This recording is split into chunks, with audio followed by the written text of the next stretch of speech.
Aujourd'hui, nous allons faire le dessert par excellence, les biscuits aux pépites de chocolat. Traditionnellement, une recette de biscuits aux pépites de chocolat commence par crémer du beurre ramolli avec du sucre. Nous allons faire fondre le beurre pour le dorer. La recette va prendre plus de temps, principalement quand on doit réfrigérer le beurre, mais ça va permettre d'intégrer une note de caramel au beurre qui rend les biscuits moelleux irrésistibles.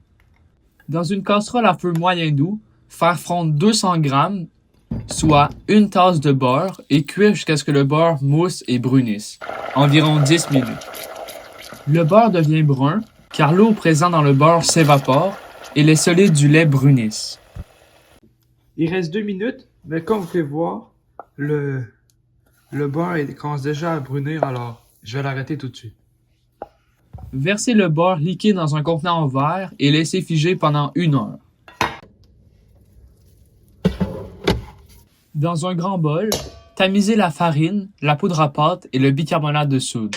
Le fait d'utiliser un tamis va permettre aux ingrédients secs de mieux se mélanger, en plus d'enlever les grumeaux et les impuretés. Si vous aimez la vidéo, n'hésitez pas à vous abonner et à mettre un like. Et ensuite, on ajoute le sel, parce que si j'aurais ajouté avant, il n'aurait pas passé dans le tamis. Bon, j'ai laissé 2 heures, fait que ça a quand même fait une couche, si on peut voir.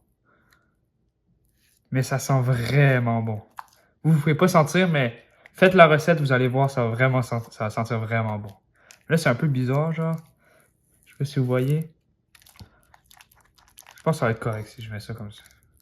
Versez le beurre de noisette dans un bol et ajoutez la cassonade et le sucre blanc. À l'aide d'un batteur électrique, battez le mélange jusqu'à ce qu'il soit léger et mousseux, environ 3 minutes. Ça fait à peu près 3-4 minutes que je fais avec le batteur électrique. C'est supposé ressembler à ça. Oh. J'aurais pas dû faire ça, c'est moi qui fais le montage. Ben, bref, ça ressemble pas vraiment. Fait que je vais vous montrer une technique si ça fait pas la bonne chose. Genre. La technique consiste à aplatir dans le fond la préparation, puis après repasser avec le batteur électrique.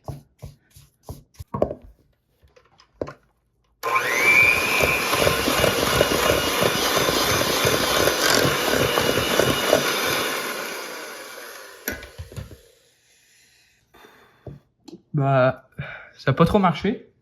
Mais à mon avis, c'est à cause que la préparation que j'ai fait au frigo ressemblait à ça. Ça veut dire que c'était moins liquide. Mais on va prendre ça, on va essayer avec ça, on va voir ce que ça donne. Ajoutez les œufs et la farine et mélangez à vitesse moyenne pendant 1 minute.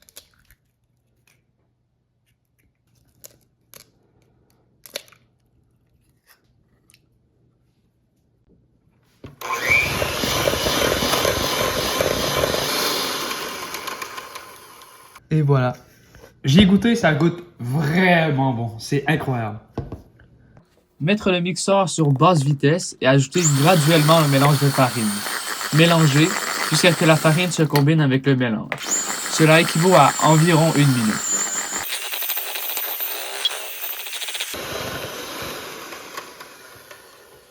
Ajoutez une demi-tasse de pépites de chocolat.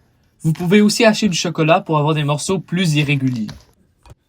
Avec une cuillère à crème glacée de 45 ml ou 3 cuillères à table, déposez des biscuits sur une plaque de cuisson en les espaçant. Écrasez vos biscuits. Vous pouvez aussi ne pas les écraser, mais avec expérience, ils ne descendent pas vraiment. Si vous ne les écrasez pas, ils vont plutôt ressembler à des biscuits levain, plus hauts et avec de la pâte moins cuite au milieu dans le centre. Un style différent de biscuits, mais qui goûte aussi vraiment bon. À vous de voir. Salez légèrement les biscuits avec du gros sel. Mettez les biscuits dans un four à 350 Fahrenheit pendant 12 à 14 minutes sur la grille du haut. À la mi-cuisson, mettre les biscuits sur la grille du bas.